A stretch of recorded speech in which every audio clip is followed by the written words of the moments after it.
नमस्कार दोस्तों। आज का हमारा टॉपिक है कॉन्सेप्ट क्लासेस में पेपर 6 इंटरमीडिएट का जो है ऑडिटिंग एंड एश्योरेंस, उसका चैप्टर नंबर 7। आज हम बात करने वाले हैं ऑडिट सैंपलिंग की। दोस्तों, हम आईसीआई मॉड्यूल के यूटिलाइजेशन के थ्रू आपको पढ़ाने की कोशिश करते हैं। आप क्या एक्सपेक्ट कर सकते हैं? आप एक्सपेक्ट कर सकते हैं कि इसमें हम आपको पूरा का पूरा ऑडिट सैंपलिंग चैप्टर जो है रिवाइज करवाएंगे कॉन्सेप्ट के साथ। क्योंकि हमने क्लासेस में भी आईसीआई मॉड्यूल से ही पढ़ाया है, तो हम यहाँ पर भी उसी मॉड्यूल को यूज कर रहे हैं ताकि आपको कहीं से कहीं तक कोई कंफ्यूजन ना हो। अभी हमारी जो करंट सीरीज चल रही है ऑडिट एंड एश्योरेंस पेपर की चल रही है, तो अगर आप बाकी के कुछ वीडियोस को भी, चैप्टर्स को देखना चाहते हैं तो आप प्लेलिस्ट सेक्शन में जाके देख सकते हैं। और अगर आपकी कोई स्पेसिफिक रिक्वेस्ट है तो आप वो भी हमें कमेंट सेक्शन में कमेंट करके बता सकते हैं। Accordingly we will try to bring out those topics. दोस्तों, अगर आपने अभी तक हमारे चैनल को सब्सक्राइब नहीं किया है तो हम आपसे रिक्वेस्ट करते हैं कि आप चैनल को सब्सक्राइब कीजिए और इस कंटेंट को आप अपने दोस्तों के साथ या फ्रेंड्स के साथ शेयर कीजिए। चलिए शुरू करते हैं। तो आज हमें ऑडिट सैंपलिंग के बारे में बात करना है। ऑडिट सैंपलिंग बेसिकली जो है एसे 530 में कवर है ना। यहाँ पे हम क्या पढ़ने वाले हैं? यहाँ पे हम काफी सारी चीजें पढ़ने वाले हैं। हम सबसे पहले जो हम बात करेंगे, मीनिंग की बात करेंगे। ऑडिट सैंपलिंग होता क्या है, उसके अप्रोचेस क्या होता है, राइट। एंड देन हम बात करेंगे सिंपल डिजाइन की, साइज की एंड सिलेक्शन की, है ना। एंड देन फाइनली एग्जीक्यूशन आ जाएगा, which is performing the audit procedure. And then what are some of the reason which might be causing the deviation and misstatements. And then we will try to do the projection on those misstatements, and finally we will evaluate the result of audit sampling. So this is what will cover our entire chapter for today on audit sampling. ठीक है जी। चलो, sampling की बात क्या कह रहा है वो? सैम्पलिंग जो है हम क्यों करना पड़ता है, राइट। कई बार क्या होता है कि जैसे अगर आप एक बैंकिंग सेक्टर का एग्जांपल लें, thousand and thousand of transactions हो रहे हैं, राइट। सो एक ऑडिटर के लिए नियरली इम्पॉसिबल हो सकता है कि सारी उन एंट्रीज के थ्रू जाके गो थ्रू करके और अपना एक ओपिनियन फॉर्म कर पाए, राइट। तो अगर हम 100% टेस्टिंग नहीं कर रहे हैं, है ना, अगर हम 100% वेरिफिकेशन नहीं कर रहे हैं, तो हम क्या कर रहे हैं? तो हम सैम्पलिंग कर रहे हैं, ठीक है। अगर हम 100% टेस्टिंग नहीं कर रहे हैं, हम 100% वेरिफिकेशन ऑफ द रिकॉर्ड नहीं कर रहे हैं, तो हम सैम्पलिंग कर रहे हैं। यही इसका सिंपल सा फंडा है। सैम्पलिंग क्या करता है? सैम्पलिंग जो है कम समय में, कम पैसे में क्यों? क्योंकि ज्यादा का टाइम स्पेंड करेंगे आप 100% वेरिफिकेशन चेक करने के लिए, आपको ज्यादा पैसा लगेगा। तो कम समय में कम काम करके अपना ओपिनियन आप फॉर्म कर सकते हैं, है ना।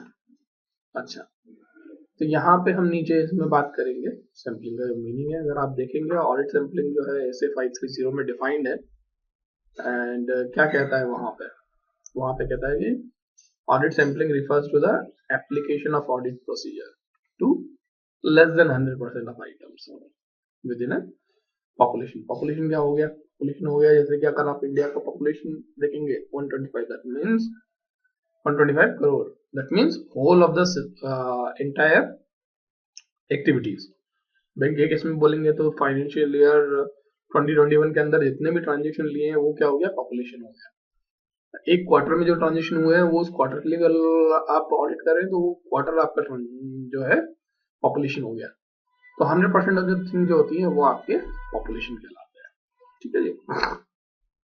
आगे बढ़ते हैं। अच्छा, इसमें से जो है जब भी आप लेस देन 100% सेलेक्ट करते हैं, है ना, population of audit relevant such that all sampling units have a chance of selection. आपने बाउल वाला गेम खेला होगा जिसमें हम पर्चियां डाल देते हैं पहले, है ना, and people try to pick it randomly, क्योंकि सारे नंबर्स रहते हैं तो कोई भी कुछ भी पिक हो सकता है। तो वो भी एक तरह का सैम्पलिंग आप कर रहे हैं with a reasonable basis on which to draw conclusion about the entire population. Simple जो निकाल रहे हैं वो रीजनेबल बेसिस होना चाहिए। किसके लिए? अपने कंक्लूजन को ड्रॉ करने के लिए। ऑडिट करते ही क्यों है? To form an opinion, to infer the conclusion based on the data which is available to us, ठीक है। यहीं पे पॉपुलेशन की बात की हुई है। पॉपुलेशन के केस में क्या कह रहा है? पॉपुलेशन आपका जो है entire data set of data को रेफर करता है, from which a sample is selected. ठीक है, अच्छा, अब जिसके विषय में जो है ऑडिटर को कंक्लूजन्स ड्रॉ करना है। ठीक है, रिप्रेजेंटेटिव होना बहुत जरूरी है, जैसा हमने बात किया था, राइट। सैंपल का रिप्रेजेंटेटिव ऑफ द पॉपुलेशन होना बहुत जरूरी है, एंड उसी के ऊपर सैंपलिंग टेक्निक्स आपको डिजाइन करनी होती है कि आपका जो सैंपल है वो ज्यादा से ज्यादा कैसे उसको रिप्रेजेंट कर सकता है। कैरेक्टरिस्टिक ऑफ पॉपुलेशन क्या हो सकता है, चलिए बात कर लेते हैं। एप्रोप्रिएटनेस है ना, ये हमें डिटरमाइन करना होता है कि जो पॉपुलेशन है from which the sample is drawn is appropriate for the specific audit objective. हमें कुछ काम करना है तो उसी के लिए, मान लीजिए अगर हम पता करना चाहते हैं कि सीए स्टूडेंट के बीच में सबसे टफ सब्जेक्ट कौन सा परसीव किया जाता है, तो उस केस में आप सैंपलिंग किसका करेंगे, किस पॉपुलेशन का करेंगे, सीए स्टूडेंट्स का करेंगे। अगर आप यहीं पे ये सवाल जाके किसी एमबीए स्टूडेंट से पूछेंगे तो उसका रिलेवेंस जो है उतना एप्रोप्रिएट उसका नहीं रहेगा। That's what it means about it. अच्छा, कंप्लीटनेस, तो पूरी की पूरी पॉपुलेशन जो है कंप्लीट होना चाहिए जिसके अंदर से आप सैंपल ड्रॉ कर रहे हैं। मतलब कि अगर आपने चुना कि भाई किसी एक पर्टिकुलर आईसीआई की चैप्टर जो है या ब्रांच जो है वहां से आपको सैंपल लेना है, तो उस ब्रांच के जितने भी रेजिस्ट्रेशंस हैं उन सारे रजिस्ट्रेशंस को आपको पॉपुलेशन में कंसिडर करना पड़ेगा जो भी आप सर्वे में लेने वाले हैं। ऐसा नहीं कि उसमें से आपने 20 लोग छोड़ दिए, 30 लोग छोड़ दिए, and that's what it is all about the completeness. क्यों, अगर छोड़ दिया तो क्या इम्पैक्ट होगा, तो वो पॉपुलेशन जो है रिप्रेजेंटेटिव ऑफ द, वो जो सैंपल आएगा वो रिप्रेजेंटेटिव ऑफ द पॉपुलेशन नहीं रहेगा। ठीक है, डेटा रिलायबल होना चाहिए, it should not keep on changing, right. कि अभी उन्होंने एक लिस्ट दिया, फिर एक लिस्ट और दिया चैप्टर ने, फिर एक लिस्ट और दिया, तो तीनों लिस्ट में 3 अलग अलग नंबर थे या 3 अलग लोग हुए, नंबर सेम है मगर 3 अलग अलग लोग हैं तीनों लिस्ट के अंदर। तो उस केस में जो है आपका जो ऑडिट सैंपलिंग जो है वो इफेक्टिव नहीं रह पाएगा, क्योंकि आपको पता ही नहीं कि मुझे किस लिस्ट के ऊपर रिलाई करना है। सो जो आपकी सैंपलिंग है it needs to be sufficiently complete and accurate. चलिए आगे बढ़ते हैं। अब हमने डिसाइड तो कर लिया कि पॉपुलेशन में से सैंपलिंग करना है, तो सैंपलिंग कैसे करेंगे, 2 तरीके बताए गए हैं, है ना। एक स्टैटिस्टिकल सैंपलिंग बताया गया है, दूसरा नॉन स्टैटिस्टिकल सैंपलिंग बताया गया है। स्टैटिस्टिकल सैंपलिंग के बारे में बात करेंगे हम, है ना, एंड थोड़ा सा हम फिर बाद में नॉन स्टैटिस्टिकल के बारे में भी बात करेंगे। अच्छा, जहां पे भी statistically you try to do a random selection of the sample items, है ना, और प्रोबेबिलिटी थ्योरी को यूज करना की कोशिश करते हैं, है ना। इसलिए to evaluate sample result including measurement of the sampling risk characteristic, उस चीज को आप क्या कह सकते हो, स्टैटिस्टिकल सैंपलिंग कह सकते हो। 3 चीजें यहाँ पे निकल के आई है। पहला क्या है, random selection of the samples है ना, सैंपल आइटम जो है आपके वो रैंडमली सिलेक्ट है। दूसरा, आप प्रोबेबिलिटी थ्योरी के साथ उसको मिक्सअप कर रहे हो, है ना। और तीसरा, measurement of sampling risk characteristic को भी आप कंसीडर कर रहे हो। अगर ये 3 पैरामीटर आ जाते हैं तो आपकी जो सैंपलिंग मेथड है वो क्या हो जाएगी, स्टैटिस्टिकल सैंपलिंग हो जाएगी। इसका जस्ट उल्टा होता है, कहाँ पे, नॉन स्टैटिस्टिकल सैंपलिंग में, कि if a sampling approach does not have these characteristic, उसको हम क्या बोल देंगे, नॉन स्टैटिस्टिकल सैंपलिंग क्या बोलेंगे। अच्छा, हमको कब स्टैटिस्टिकल यूज करना है, कब नॉन स्टैटिस्टिकल यूज करना है ना, ये जो है भाई वो ऑडिटर के जजमेंट के ऊपर डिपेंड करता है।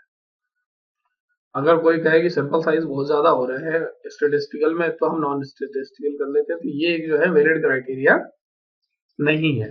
आपको जो है आपका जजमेंट लगाना है कि किस सिनेरियो में आपको स्टैटिस्टिकल करना है, किस सिनेरियो में आपको नहीं करना है। आपको सैंपल साइज पे आपको चिंता नहीं करनी है, ठीक है। फॉरमोस्ट रिक्वायरमेंट है कि आपका जो सैंपल है वो रिप्रेजेंटेटिव होना चाहिए। I am sorry. अच्छा, यहाँ पे इन्होंने वही बात की कि भाई वो स्टैटिस्टिकल सैंपलिंग जो है मोर साइंटिफिक है। क्यों है भाई, ये 3 चीजें हैं, इसलिए प्रोबेबिलिटी ऑफ थ्योरी को बात कर रहा है, सैंपलिंग रिस्क कैरेक्टरिस्टिक को कंसीडर कर रहा है, और रैंडम सिलेक्शन कर रहा है, ठीक है जी। नॉन स्टैटिस्टिकल सैंपलिंग के केस में क्या कहेंगे भाई, ये जो है वो जजमेंट बेसिस है, सिंपल साइज और कंपोजिशन जो है वो personal experience and knowledge of the auditor पे डिटरमाइन किया जाता है, ठीक है। तो इसीलिए इसको जो है क्रिटिसाइज भी किया जाता है कि भाई ये जो है नीदर ऑब्जेक्टिव नॉर साइंटिफिक है, more of A hunch based activity है। अगर आपको कितना वेरिफिकेशन करना है ना, किसी ऑडिट में सैम्पलिंग प्लान पर जब ड्रॉ करेंगे, आपने तय कर लिया कि आपको स्टेटिस्टिकल करना है या नॉन स्टेटिस्टिकल करना है, मगर आपको तीन मोटी मोटी चीजें जो है वो ध्यान रखनी है। कौन कौन सी तीन मोटी मोटी चीजें हैं आपकी? नंबर एक कि आपका जो साइज ऑफ द ऑर्गेनाइजेशन क्या है ना, उसके बेसिस पे आपको डिटरमाइन करना पड़ेगा। दूसरा, आपकी डिग्री ऑफ डिजायर्ड कॉन्फिडेंस क्या है ना। और तीसरा, ओवरऑल आपकी रिलायबिलिटी डेडिकेसी कैसी है जो आप बुक्स एंड रिकॉर्ड्स लेके आ रहे हैं। ये तीन प्राइमरी आपके हो जाते हैं। अच्छा, एक्सटेंट के लिए आपको कहाँ से भरोसा उठाते हैं आप भरोसा also उठाते हैं कहाँ से? इंटरनल कंट्रोल से, कि भाई उनके ऑर्गेनाइजेशन के खुद के कुछ कंट्रोल था, आप अपना काम बचाने की कोशिश करते हैं बाय लेवरेजिंग दोस इंटरनल कंट्रोल्स। तो ये सेकेंडरी हो जाता है कि अगर आपको पॉसिबिलिटी है तो आप उसको लीजिए। दूसरा, टॉलरेबल एरर रेंज भी हम यूटिलाइज करते हैं कई बार, क्यों? To reduce the extent checking. ये दोनों जो पोर्शन है, right, leveraging the state of the internal control and leveraging the tolerable error range, ये जो है ऑडिटर का काम बचाने के लिए होते हैं। और ये जो तीन जो प्राइमरी हैं, ये तीन प्राइमरी आपका एश्योरेंस बिल्डअप के लिए है, ठीक है जी। चलिए आगे बढ़ते हैं। माफ कीजिएगा, मुझे थोड़ा सा खांसी हो रहा है पिछले 2-3 दिनों से, तो कई बार हो सकता है कि आपको बीच बीच में चैप्टर पढ़ाते समय इसके सामने करना पड़े, उसके लिए मैं बहुत ही तहे दिल से माफी मांगता हूँ आपसे। चलिए कंटिन्यू करते हैं। अच्छा, जो सैम्पलिंग अप्रोच है वो परफेक्ट है या नहीं है, राइट, एप्रोप्रिएटनेस जो है ऊपर भी बात किया था, तो उसको हम कैसे इवोल्यूट करेंगे, राइट। तो यहाँ पे देखिए, स्टैटिस्टिकल सैम्पलिंग अगर आपने चूज किया है ना, तो सैंपल रिजल्ट जो है वो मेजरेबल है, adequacy and reliability of the audit objective. Non statistical में क्या है भाई, ओपिनियन डिटरमाइन करता है कि सैंपल साइज क्या रखना है ना, एंड मेजर नहीं कर सकते कि जो सैंपल साइज है वो ऑडिट का ऑब्जेक्टिव फुलफिल करेगा या नहीं करेगा। तो मोटा मोटा निकल के यही आता है कि हमारा जो फोकस होना चाहिए वो कहाँ होना चाहिए? स्टैटिस्टिकल सैंपलिंग की तरफ, ठीक है। चलिए, यहाँ पे कुछ एडवांटेज बात की है किसके? स्टैटिस्टिकल सैंपलिंग के। जो अमाउंट ऑफ टेस्टिंग है ये जो है does not increase in proportion to the increase in size of the area universe tested. ये जो है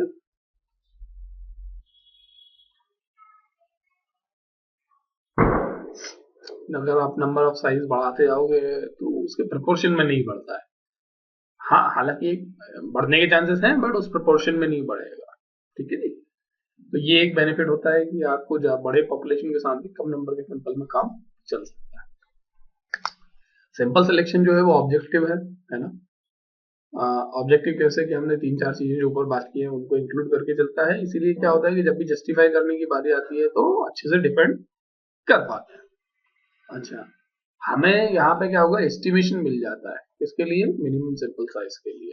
अच्छा, एंड उसमें कि कितना प्रिसीजन चाहिए और कितना रिस्क हम अलाउ कर सकते हैं, उस दोनों का भी इंक्लूजन इस चीज के अंदर हो जाता है, ठीक है। तो ये स्टैटिस्टिकल सैंपल का बेनिफिट है। हमें रिस्क कैलकुलेट हो जाता है ना, कि जब स्टैटिस्टिकल है तो इनहेरेंट प्रोबेबिलिटी मिल जाता है हमें, और सैम्पलिंग एरर के चांसेस भी जो है वो हमें पता लग जाते हैं, ठीक है। तो प्रोबेबल डिफरेंस कितना आ सकता है वो हमें पहले से पता रहता है इस वाली अप्रोच में। अच्छा, लार्ज मास का जो है मतलब कि बहुत सारे अगर बड़े डेटा सेट्स होते हैं तो उसका अच्छे से बेटर डिस्क्रिप्शन दे पाता है। Non sampling error such as processing clinical mistakes are not large, बहुत ज्यादा इतनी तकलीफ नहीं होती है। तो जो है स्टैटिस्टिकल सैम्पलिंग में हम कह सकते हैं कि हम पॉपुलेशन को सैंपल्स के थ्रू बहुत अच्छे से रिप्रेजेंट कर सकते हैं। इसीलिए शायद यही एक कारण है कि statistical testing is much more famous than other mode of the testing. Simple design, size and selection item की बात करेंगे, है ना। यहाँ पे क्या कहना चाह रहा है वो, यहाँ पे कह रहे हैं कि भाई जब आप ऑडिट में सैंपल को डिजाइन करोगे तो कैसे डिजाइन करोगे, है ना। तो वही चीज सारे टॉपिक में हम लोग कवर करने की करेंगे। नंबर एक बात करेंगे सबसे पहले तो जब भी आप ऑडिट सैंपल को डिटरमाइन करेंगे, है ना, तो स्पेसिफिक पर्पस को आप हमेशा ध्यान रखेंगे। ठीक है, स्पेसिफिक पर्पस मतलब कि ऑडिट आप किस लिए कर रहे हैं, अच्छा, और आप कौन कौन से ऑडिट प्रोसीजर्स करने वाले हैं, है ना।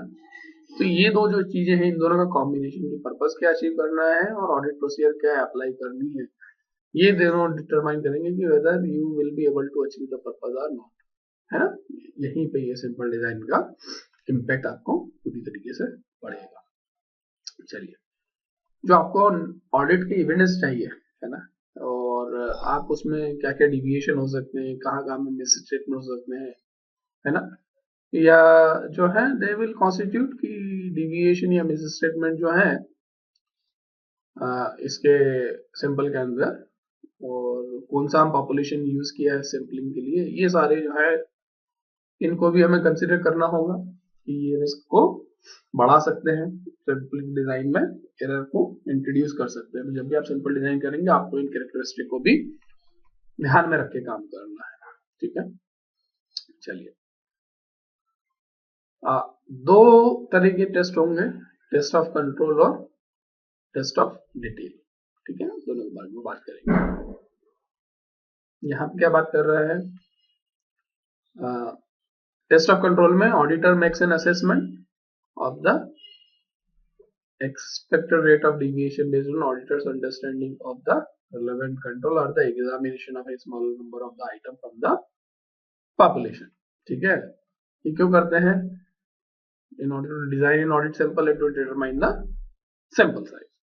अच्छा, ऐसे टेस्ट फॉर डिटेल क्या होता है, इसमें जो है auditor makes an assessment of the expected miss statement की बात करेगा यहाँ पे पॉपुलेशन में, और ये जो है एक्सपेक्टेड मिस स्टेटमेंट ज्यादा होगा तो हमें 100% एग्जामिनेशन करना होगा या लार्ज सैंपल साइज को यूज करना पड़ा होगा, ताकि उससे क्या होगा, हमारी रिस्क रिड्यूस हो जाएगी। ठीक है, और कई सारी टेक्निक्स हैं, नीचे हम बात करेंगे, जैसे स्ट्रेटिफिकेशन यूज कर सकते हैं जिसको वैल्यूएटेड सिलेक्शन भी कहते हैं, है ना। तो इन दोनों में से कोई भी एक टेक्निक हम इसको यूज कर सकते हैं। स्ट्रेटिफिकेशन क्या होगा, स्ट्रेटिफिकेशन में कुछ नहीं, जैसे आपने देखा होगा एक स्कूल के बच्चों को आप क्या करते हैं, क्लास वाइज खड़े कर देते हैं, क्लास 9 में खड़े कर दो, क्लास 10 में खड़े कर दो, है ना। ये एक तरह के स्कूल के बच्चों का स्ट्रेटिफिकेशन हो गया। अच्छा, आप एक ही क्लास के बच्चों को भी स्ट्रेटा में क्रिएट कर सकते हैं, जैसे आपने कहा कि क्लास 12th के बच्चों को सेक्शन ए, बी और सी में डिस्ट्रीब्यूट किया हुआ है, तो आपने क्या किया हुआ है, ये भी स्ट्रेटा फॉर्म किया हुआ है ना। वही चीज यहाँ पे बताने की कोशिश करेगा। तो इससे क्या हो जाता है, इससे हमारी ऑडिट एफिशिएंसी बढ़ जाती है ना। ऑडिट एफिशिएंसी कैसे बढ़ जाएगी कि भाई हमें जो है हमने डिवाइड कर दिया किसमें, डिस्क्रीट सब पॉपुलेशन में है, तो ये बच्चे हमें ना तो पूरे एबीसी का पता है, ना हमें ए का पता है, ना हमें बी का पता है, ना हमें सी का पता है, तो ये सारी क्या हो गई है, डिस्क्रीट हो गई है। ए का बी से कोई लेना देना नहीं है, बी का सी से कोई लेना देना नहीं है, मगर ये सबका लेना देना हमारे ऑडिट ऑब्जेक्टिव से एंड टू एंड है ही। अच्छा, ये क्या करता है, reduce the variability of item with in each stratum, इसको स्ट्रेटम बोलेंगे। अगर क्लास ए बी सी को, एक को जो बाइफरकेट किया है वो क्लास ए जो है स्ट्रेटम कहलाता है। इसमें क्या होगा, अगर छोटा पीस है तो सैंपल साइज हो जाती है, रिड्यूस हो जाती है, सैंपलिंग रिस्क उतना नहीं बढ़ता है हमारा। ठीक है, अच्छा, टेस्ट ऑफ डिटेल जब करते हैं तो हम क्या करते हैं, हमारे फाइनेंस के केस में हम मॉनेटरी वैल्यू के ऊपर डिटरमाइन कर देते हैं उसको, स्ट्रेटा को, कि लेस देन 10,000 रुपीज का जो ट्रांजेक्शन है, लेस देन 50,000 का जो ट्रांजेक्शन है ना, बट मोर देन 10,000 है, तो इस तरह की रेंज जो है, या 1 लाख तक का है, या 5 लाख तक का है ना, या 50 लाख तक का है, तो इस तरह के हम जो है डिफरेंट मॉनेटरी वैल्यू का स्ट्रेटा बना देते हैं, और इसके अंदर जो ट्रांजेक्शन आते हैं, अब हमारा फोकस कहाँ रहेगा, हम हमारी एनर्जी यहाँ पे थोड़ी ज्यादा वेस्ट कर दे जाएंगे, क्योंकि सबसे ज्यादा ट्रांजेक्शन यहीं पे होंगे, है ना, किसी ऑर्गेनाइजेशन में, तो हमारी एनर्जी प्रोएक्टिवली रिस्क कहाँ रहेगा ऑर्गेनाइजेशन को, वो यहाँ पे रहेगा या बड़े टिकट आइटम्स पे रहेगा। तो हमें उसी प्रकार अकॉर्डिंगली अपने आप को लेके आना है। अच्छा, यहाँ पे भी फोकस छोड़ नहीं देना है, क्योंकि हो सकता है मास ट्रांजेक्शन है तो इसमें पॉसिबिलिटी ऑफ द फ्रॉड बढ़ सकता है। छोटे छोटे टिकट साइज करके बूंद बूंद से ही घड़ा भर जाता है, उसका भी आपको ध्यान रखना है। ठीक है जी, चलिए। अच्छा, ओके, आगे बढ़ेंगे। वैल्यू एडेड सिलेक्शन के बारे में बात किया था हमने। वैल्यू एडेड सिलेक्शन क्या कह रहा है? जब भी टेस्ट ऑफ डिटेल परफॉर्म करेंगे, है ना, तो sampling unit is a individual monetary unit that makes up the population. तो इसमें क्या हो जाएगा? Having selected specific monetary unit from the population, जैसे हमने मान लीजिए कि अकाउंट रिसीवेबल का बैलेंस हमने पिक कर लिया है, तो हम उसमें क्या कर सकते हैं? स्पेसिफिक आइटम को ऑडिट कर सकते हैं, जैसे इंडिविजुअल बैलेंस को कर लिया, है ना, और जो उस मॉनिटरी यूनिट को कंटेन करता है। तो ये वैल्यू एडेड सिलेक्शन हो सकता है। अच्छा, one benefit of this approach to define the sampling unit is that audit effort is direct to the larger value item, जो हमने ऊपर बात की है। ये हमने एक वैल्यू सेलेक्ट कर लिया 50 लाख से ऊपर का, और उस वाले को लेके हम वैल्यू एडेड सिलेक्शन कर दिया, है ना। तो ये स्ट्रेट कम वैल्यू एडेड सिलेक्शन आ जाता है आपका। ठीक है, रेंट सैंपल साइज की बात करेंगे। सैंपल साइज क्या कहता है? Level of sampling risk that the auditor is willing to accept, जो है वो सैंपल साइज को अफेक्ट करता है। इसका कहना क्या चाह रहा है कि हमको जो है पॉसिबिलिटी कि चलो भैया 100 आइटम में से अगर 10 आइटम गलत भी निकल गए तो मेरे को चलेगा, इतना कोई लोड नहीं है। तो क्या हो गया? सैम्पलिंग रिस्क हाई हो गया। नहीं नहीं, मुझे तो जो है ज्यादा से ज्यादा एक आइटम गलत निकल सकता है, तो आपको क्या करना पड़ेगा? ज्यादा टेस्टिंग करनी पड़ेगी, क्योंकि आप कंजर्वेटिव हैं, आपको रिस्क नहीं लेनी है, राइट। सो जैसे जैसे आपकी रिस्क लेने की एपिटाइट बढ़ेगी, आपकी सैंपल साइज कम होती जाएगी। या फिर अदर वे अराउंड, अगर आपके सैंपल बढ़ते हैं तो आपकी रिस्क कम हो जाती है ना। वही यहाँ पे कहना चाह रहे हैं, lower the risk the auditor is willing to accept the greater the sample size will need to be. ये इनवर्सली प्रोपोर्शनल है। ठीक है, तो हम बात कर रहे थे factors influencing sample size for the test control. क्या क्या फैक्टर्स हो जाते हैं जिनको लेके सैंपल साइज जो है इम्पैक्ट हो सकता है? सबसे पहली बात तो करेंगे कि भाई जो है रिस्क असेसमेंट जो है जितना इंक्रीज होगा उसके बेसिस पे सैंपल की साइज को इम्पैक्ट आएगा, जो भी हमने ऊपर यहाँ पे बात किया, है ना। आगे बढ़े। टॉलरेबल रेट ऑफ डिविएशन, है ना, sample size will decrease as lower the tolerable rate of deviation. और जितनी कम हमारी डिविएशन की टॉलरेबिलिटी रहेगी, उतना ही सैंपल साइज आपका बड़ा होता चला जाएगा। जब आप सोच रहे हैं कि आपके इसमें तो डिविएशन आने के चांसेस ज्यादा है, तो भी आप क्या करोगे? आप प्रोएक्टिवली सैंपल साइज को बढ़ाने की कोशिश करोगे, ताकि आप उस डिविएशन को पकड़ पाओ। ठीक है। अच्छा, हमें बहुत ज्यादा अश्योरेंस चाहिए, लेवल ऑफ अश्योरेंस हमें बहुत ज्यादा चाहिए, है ना। तो अकॉर्डिंगली आपकी sample size will also increase, है ना। अच्छा, अगर लार्ज पॉपुलेशन है तो actual size of the population has a little effect on the sample size. जबकि छोटी पॉपुलेशन के ऊपर क्या होगा? ऑडिट सैंपलिंग में not be as efficient as alternative means of obtaining sufficient appropriate audit evidence. हम सभी जानते हैं कि जो स्टैटिस्टिक्स है it was pretty good on the large population, जबकि इसका छोटी पॉपुलेशन या कम डेटा के ऊपर जो है उतना अच्छा रिजल्ट नहीं आता है। ठीक है, तो ये स्टैटिस्टिक्स का इनहेरेंट लिमिटेशन कह सकते हैं आप। It does represent, test run करने के लिए कोई मना नहीं कर देगा आपको, अगर आप कोई टेस्ट लगाना चाहेंगे तो, मगर उसमें आपके साथ परेशानी क्या आ जाएगा कि उसके रिजल्ट उतने ज्यादा ट्रस्टवर्दी आपको नहीं लगेंगे। ठीक है, तो ये किसके लिए थे भाई? ये हमारे थे टेस्ट ऑफ कंट्रोल के लिए। ठीक है, सिमिलरली अब हम बात करेंगे किसके लिए? टेस्ट फॉर डिटेल के लिए। कौन कौन से ऐसे फैक्टर है जो उसकी sample size for test of detail के लिए इम्पैक्ट कर सकता है ना। ये सारे जो है we have to consider them together, कि भाई हमें टेस्ट ऑफ कंट्रोल जो है हम मॉडिफाई नहीं करेंगे। नेचर और टाइमिंग ऑफ सस्टेनेबिलिटी प्रोसीजर जो कहते हैं उसको in response to assessed risk हम मॉडिफाई नहीं करेंगे। क्या क्या वो फैक्टर्स हैं?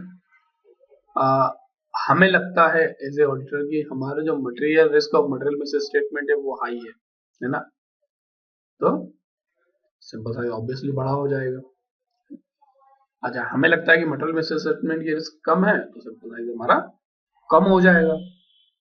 अच्छा, हम जितना दूसरी सब्सटेंटिव प्रोसीजर जैसे टेस्ट ऑफ डिटेल्स या सब्सटेंटिव एनालिटिकल प्रोसीजर के ऊपर डिपेंड करेंगे, है ना, किस लिए, to reduce to an acceptable level the detection risk regarding the particular population, तो हमें क्या होगा, टेस्ट ऑफ डिटेल उतना हमें कम करना पड़ेगा सैंपलिंग के थ्रू, है ना, तो हमें स्मॉलर सैंपल साइज आ जाएगा।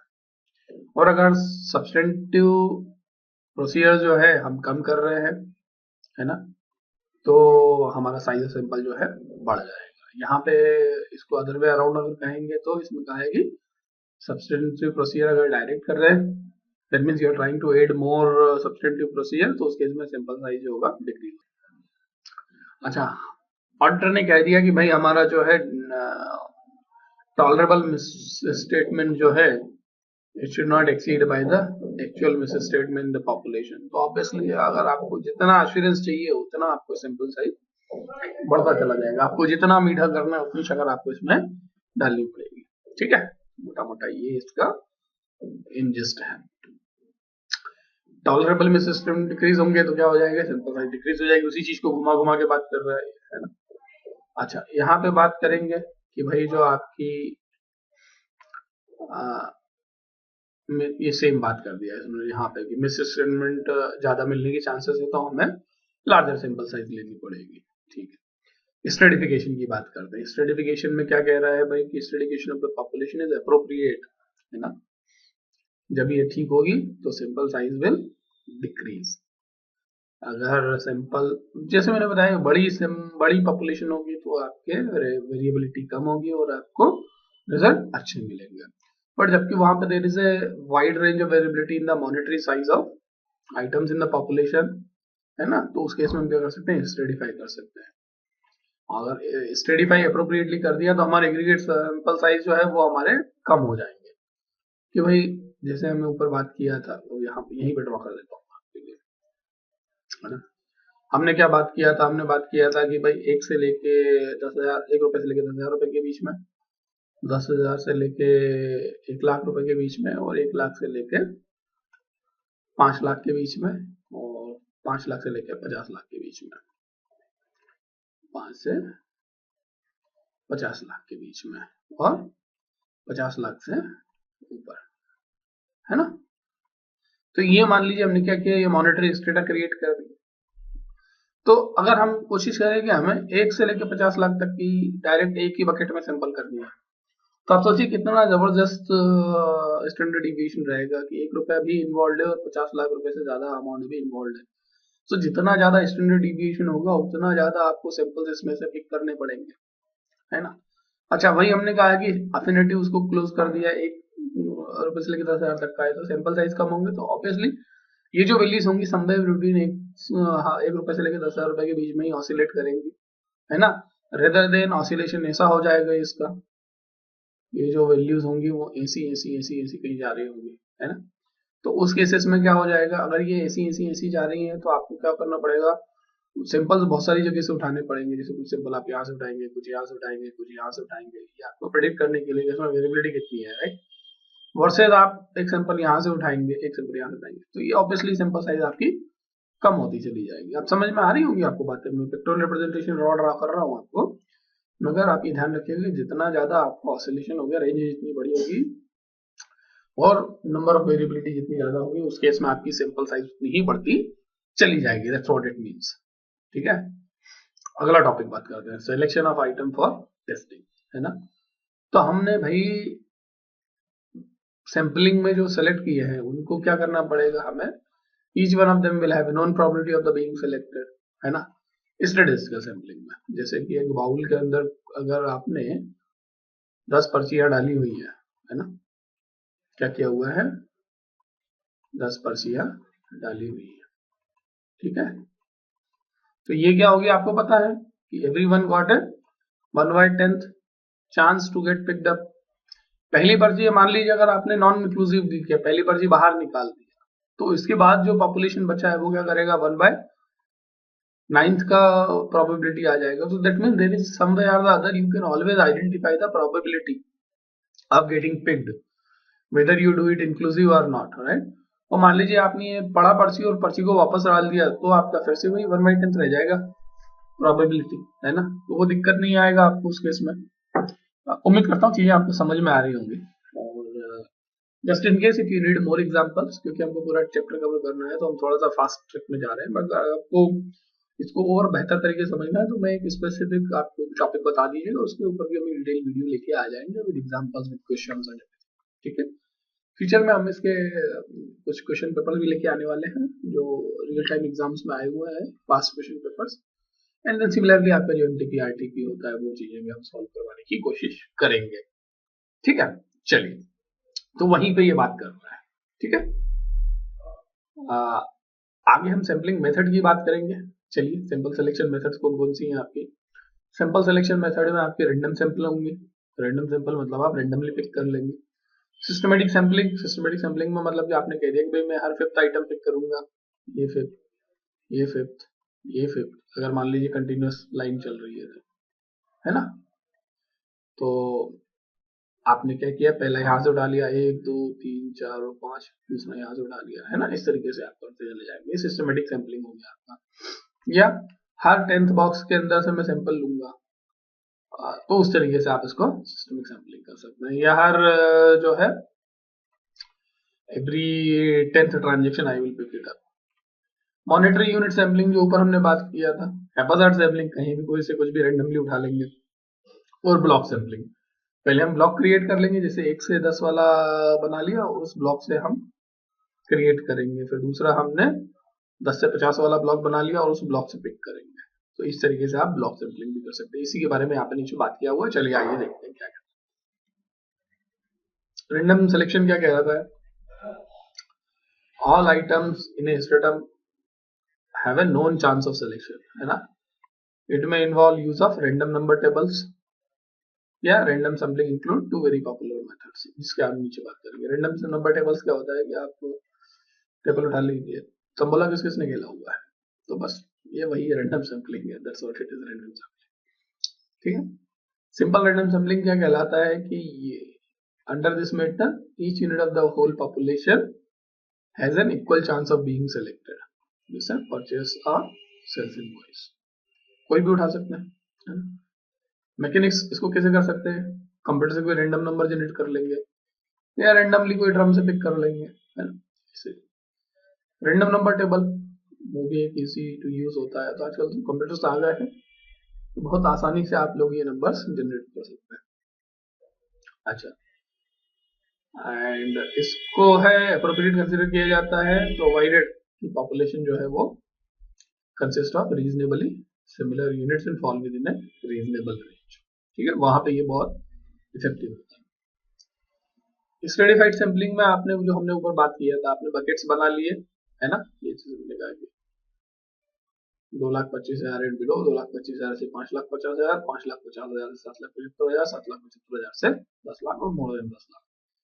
ये 4 ग्रुप बना लिए और इन चारों ग्रुप में से जब आप सैंपल करने जाएंगे तो फिर आपको इसको आप स्ट्रेटिफाइड सैंपलिंग कह सकते हैं. ठीक है जी. चलिए, इंटरवल सैंपलिंग या सिस्टमिक सैंपलिंग जो हमने बात किया था, है ना. Systemic selection is a selection method in which the number of sampling unit in the population is divided by the sample size to give a sampling interval. इसमें क्या कह रहा है, जैसे कि आपके टोटल 200 आइटम है ना, और उसमें से हर 5वें को आपको सेलेक्ट करना है. तो टोटल आपको कितने आइटम उठाने पड़ेंगे, 40 आइटम उठाने पड़ेंगे, है ना. ईच 50.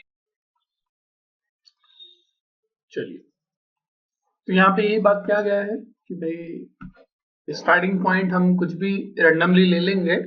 जैसे कि अगर आपको ये सैंपल्स हैं, राइट, और इसमें से मान लीजिए आपका निकल के आता है कि हर तीसरा सैंपल आपको पिक करना है, राइट.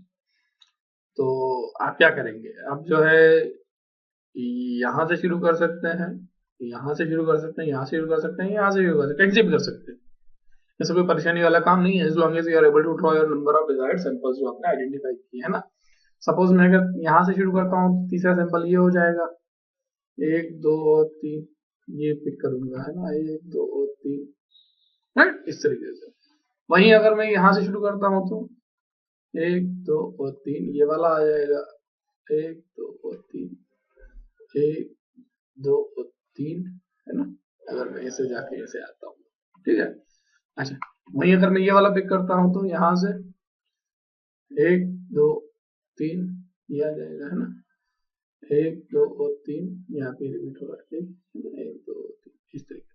तो आपके based on the selection criteria आप कहीं भी फर्स्ट वाला सैंपल जो है हैप्पीली शुरू कर सकते हैं, और बाकी के जो है आपको वो अपने आप रेंडम होते चले जाएंगे, है ना।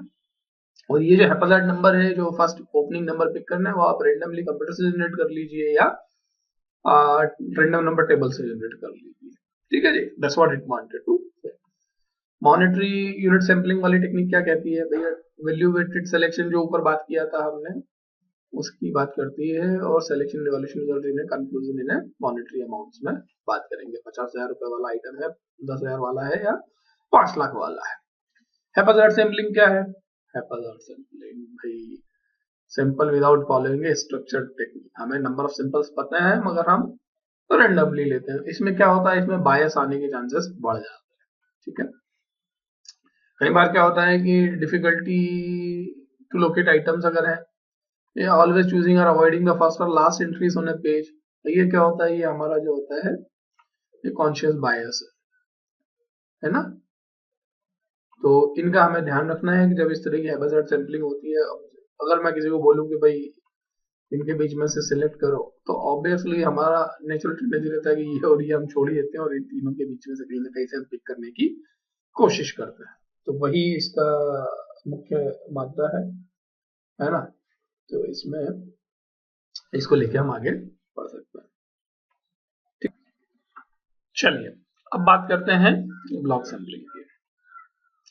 ब्लॉक सैंपलिंग क्या होता है, block of continuous items from within the population की बात करेगा, है ना। इसको हम टिपिकली ऑर्डिनरी फॉर्म में यूज नहीं करते हैं, क्योंकि जो है most populations are structured such that items in a sequence can be expected to have a similar characteristic to each other, है ना।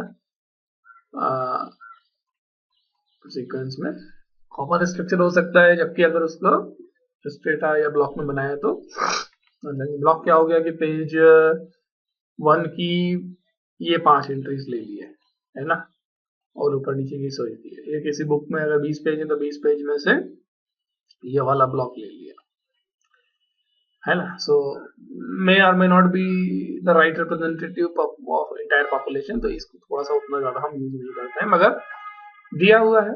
जैसे यहाँ पे एग्जांपल पे किया हुआ है, first 200 sales invoice from the sales day book in the month of September, या any 4 block of the 50 sales invoice. अगर 200 सैंपल पिक करने हैं तो उसमें से कोई भी 50-50 के ले लिए, है ना। तो ये इस तरीके से कर सकते हैं। चलिए, there is a close similarity between this method and non statistical sampling में, अंदर के दोनों के सेम कैरेक्टरिस्टिक है, जैसे कि सिंपलिसिटी है, आराम से कोई भी उठा के पकड़ लो, और इकोनॉमी है, ज्यादा दिमाग या खर्चा नहीं करना पड़ता है। अच्छा, सैंपलिंग रिस्क और नॉन सैंपलिंग रिस्क के बारे में बात करेंगे। सैंपलिंग रिस्क क्या कहता है, auditor's conclusion based on a sample may be different from the conclusion of the entire population और subject to the same audit procedure. हमने जो रिजल्ट ड्रॉ किया है वो एक्चुअल में वैसा नहीं निकलता, है ना। तो यहाँ पे 2 दिए हैं, टेस्ट ऑफ कंट्रोल के लिए, और controls are more effective than they actually are, है ना। तो अगर टेस्ट ऑफ कंट्रोल जो है they are more effective than they actually are, और टेस्ट ऑफ डिटेल में material misstatement does not exist, result नहीं है इसमें, है ना। और बट एक्चुअली ये है, तो ऑडिटरी यहाँ पे क्या प्राइमरी कंसर्न है कि this type of error as conclusion, कि ये जो है ऑडिट की इफेक्टिवनेस को चेक करे, चैलेंज करेगा, है ना, और इन अप्रोप्रिएट ऑडिट ओपिनियन को लीड करेगा, ठीक है। तो हम क्या करें, टेस्ट ऑफ कंट्रोल जो है उनको बता दिया कि वो बहुत ज्यादा इफेक्टिव है, जबकि वो एक्चुअली नहीं है। ऐसे हमने कह दिया कि मटेरियल मिस स्टेटमेंट है ही नहीं, जबकि वो एक्चुअल में है ना। तो ये जो हो गया, ये रिजल्ट क्या हो गया, इनअप्रोप्रिएट हो गया आपका। ठीक है, यही कहना चाह रहा है। अच्छा, दूसरा क्या बात किया, कंट्रोल जो है वो लेस इफेक्टिव है ना, ऐसा हमने बोल दिया ऑडिट करके, जबकि वो एक्चुअल में मजबूत है। हमने कहा कि नहीं भाई तुम्हारे टेस्ट ऑफ कंट्रोल जो है वो लेस इफेक्टिव है, but actually they are positive. Test of detail में कह दिया कि हमारा भैया तुम्हारे इसमें तो मटेरियल मिस स्टेटमेंट है ना, मटेरियल, जबकि वो एक्चुअली नहीं है। तो ये भी क्या है, एररनेस कंक्लूजन हो गया है ना।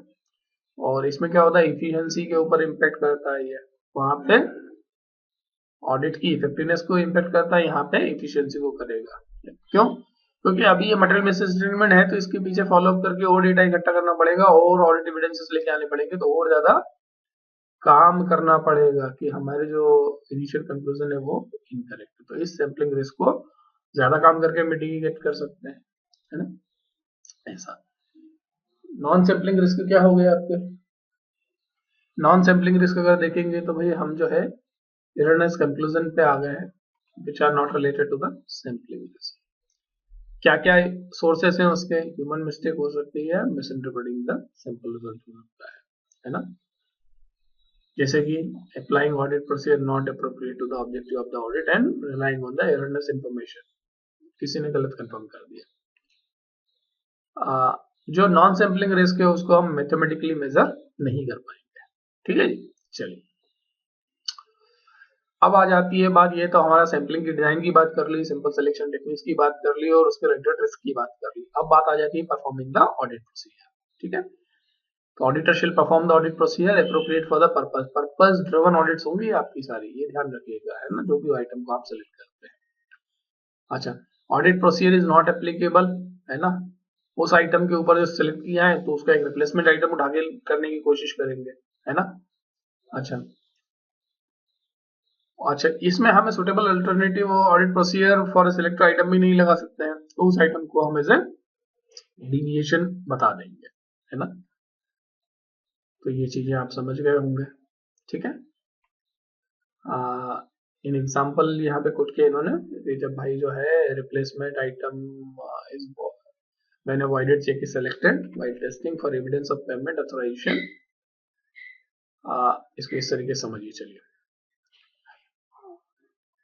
आपको क्या करना है, आपको परफॉर्म करना है procedure on A replacement item.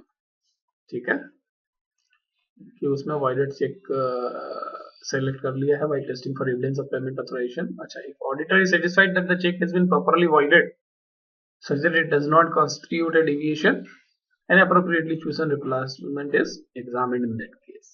ठीक है, ठीक है, तो यहाँ पे कहना क्या चाह रहा है कि भाई आप, मैं इसको एक छोटे एग्जांपल के थ्रू समझाता हूँ। आपने कोई एक रिकॉर्ड आपने पिक किया है ना, आप उसकी ऑडिट करने जा रहे हो, ऑडिट करते करते आपको पता लगा अरे ये तो नल एंड वॉइड है ना, तो उस केस में आप क्या करोगे, अब क्या करें, आप तो यहाँ पे हम हिटेड है हार्ड ब्लॉक, इसके आगे तो हम बढ़ ही नहीं पा रहे हैं, तो इस केस में आप क्या कर सकते हैं, इस केस में आप एक अल्टरनेट रिप्लेसमेंट सिंपल पिक करके उसके ऊपर ये ऑडिट प्रोसीजर कंटिन्यू कर सकते हैं। अगर ये जो नल एंड वॉइड था ये प्रॉपर ऑथराइजेशन के साथ हुआ था, वॉइडेड है और उसके रिकॉर्ड्स प्रॉपर्ली हैं। ठीक है, that's what it means by the this particular segment. अच्छा, इसमें दूसरा केस क्या बनेगा कि हम इसमें डिजाइन ऑडिट प्रोसीजर जो है उसको अप्लाई नहीं कर पा रहे हैं, तो उस केस में क्या करेंगे, जैसे कि एक एग्जांपल इन्होंने कोट किया है कि जब auditor is unable to apply the design audit procedure to selected item, क्योंकि उसके डॉक्यूमेंट जो थे वो गुम गए हैं, तो अब क्या करें, तो भाई हम एग्जामिन करेंगे subsequent cash receipt together with evidence of their sources, है ना। तो यहाँ पे मेन आइटम को ही चेक कर रहे हैं, मगर हम दूसरे घूम के दूसरे तरीके से करने की कोशिश कर रहे हैं, है ना।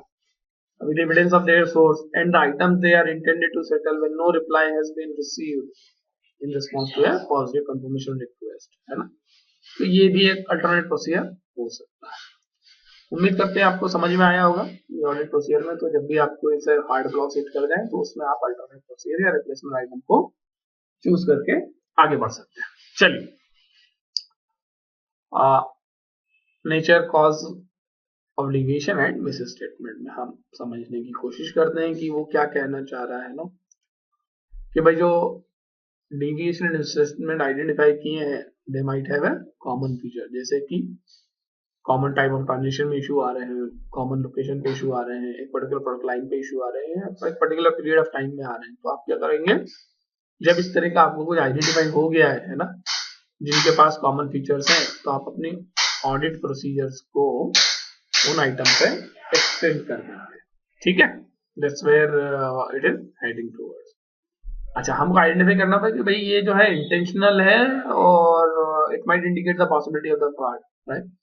सो हमें अपनी सारी एनर्जी उस तरफ चैनलाइज करनी है टू एस्टेब्लिश की ये पॉसिबिलिटी ऑफ द फ्रॉड तो नहीं है। इसे यहीं पे वो कहने की कोशिश करेगा ऑडिटर जो है नेचर एंड कॉज जो है वो इंडिविजन का या मिसस्टेटमेंट का जो आइडेंटिफाई किया है उनको इवैल्यूएट करने की कोशिश करेगा एंड उनका जो इम्पैक्ट है पर ऑडिट प्रोसीजर पे या अदर एरियाज ऑफ ऑडिट पे वो एस्टेब्लिश करने की कोशिश करेगा। ठीक है।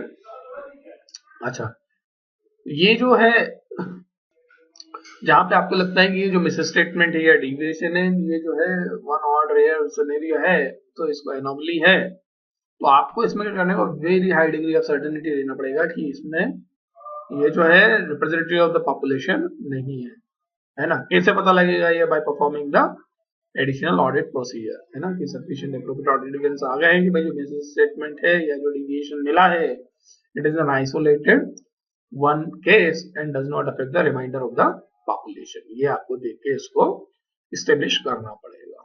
ठीक है। मिस स्टेटमेंट्स अगर आ गए तो उनका प्रोजेक्शन कैसे करना है ना।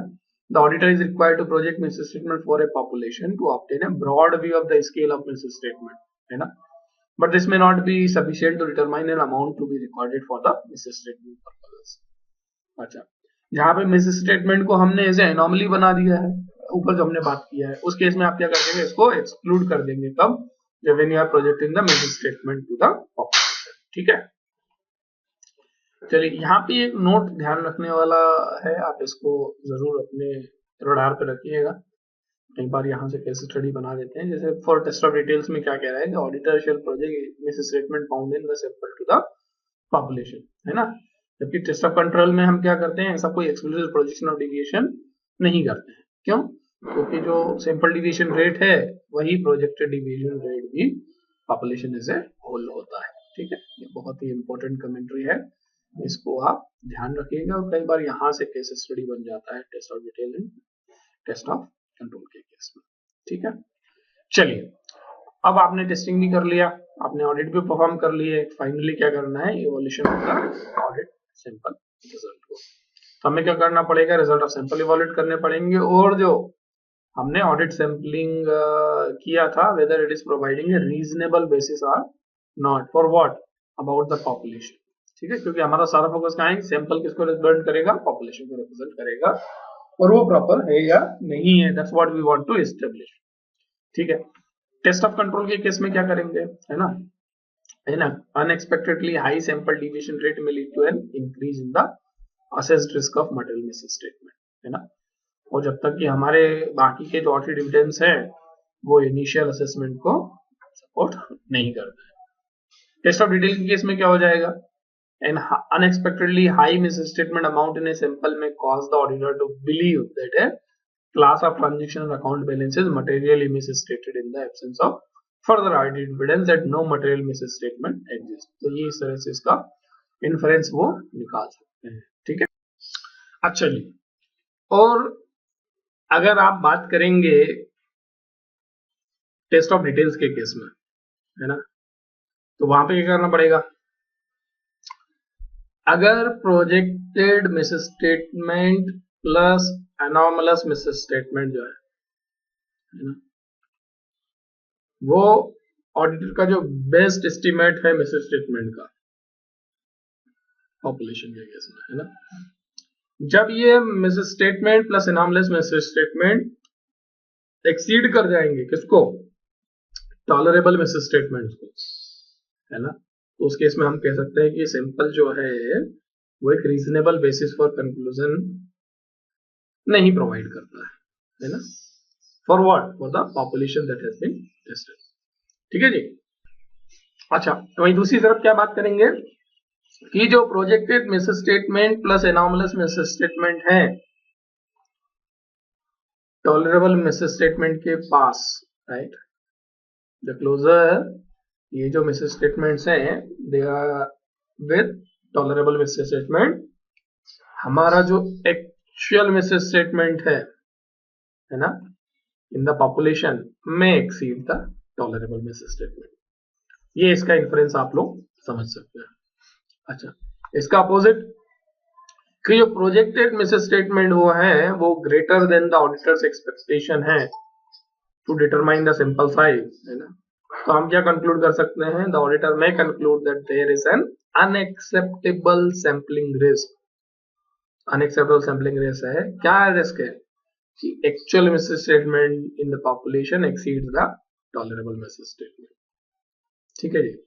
यहाँ पे हम क्या देख सकते हैं कि जो अदर ऑडिट प्रोसीजर के रिजल्ट्स हैं वो हमें हेल्प करेंगे कि जो रिस्क है कि actual misstatement in the population exceeds tolerable misstatement and whether the risk may be reduced if the additional audit evidence is obtained. तो यहाँ पे एडिशनल डेटा कलेक्शन को लेके आप बात कर सकते हैं। एग्जिस्टिंग अदर प्रोसीजर जो परफॉर्म किए उसके बेसिस पे अगर आपको हेल्प मिल जाता है, you can utilize and leverage those procedures also in order to form your opinion. ठीक है, चलिए बहुत बढ़िया। अच्छा, अब हमने क्या कर लिया, ऑडिटर ने कंक्लूड कर लिया कि भाई ऑडिट सैंपलिंग जो है has not provided a reasonable basis. तो कैसे कर लेगा भाई, है ना, about the population that has been tested. तो यहाँ पे हाँ ऑडिटर क्या कर सकता है, मैनेजमेंट को इन्वेस्टिगेट करने के लिए कह सकता है, किसको, मिस स्टेटमेंट्स को, है ना, and potential for further misstatement, और अगर कुछ उसके बेसिस पे आता है तो make necessary adjustment and tailor the nature, timing and extent, ध्यान रखिएगा, of those further audit procedure to best achieve the required assurance.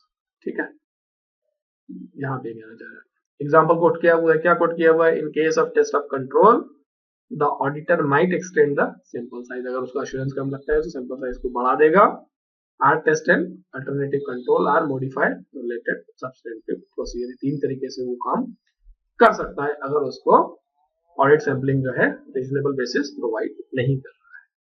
तो दोस्तों ये था हमारा आज का ऑडिट सैंपलिंग चैप्टर, इसका रिव्यू हम पूरा कर चुके हैं। आई होप आपको ये चीजें समझ में आई होंगी और आपने इस वीडियो को एंजॉय किया होगा।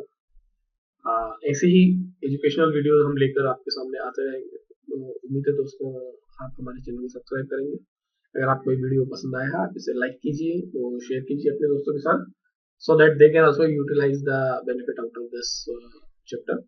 हमारी कोशिश ये रहती है कि अगर आपका एग्जाम में एक नंबर भी इस 1 घंटे की वजह से बढ़ जाता है, राइट, अगर 1 मार्क के लिए भी आपको ये वीडियो हेल्प करता है किसी एक बच्चे का भी, तो हमारे लिए वीडियो बनाने का जो कॉज है वो सफल हो जाएगा। आपकी सफलता में ही हमारी सफलता निहित है।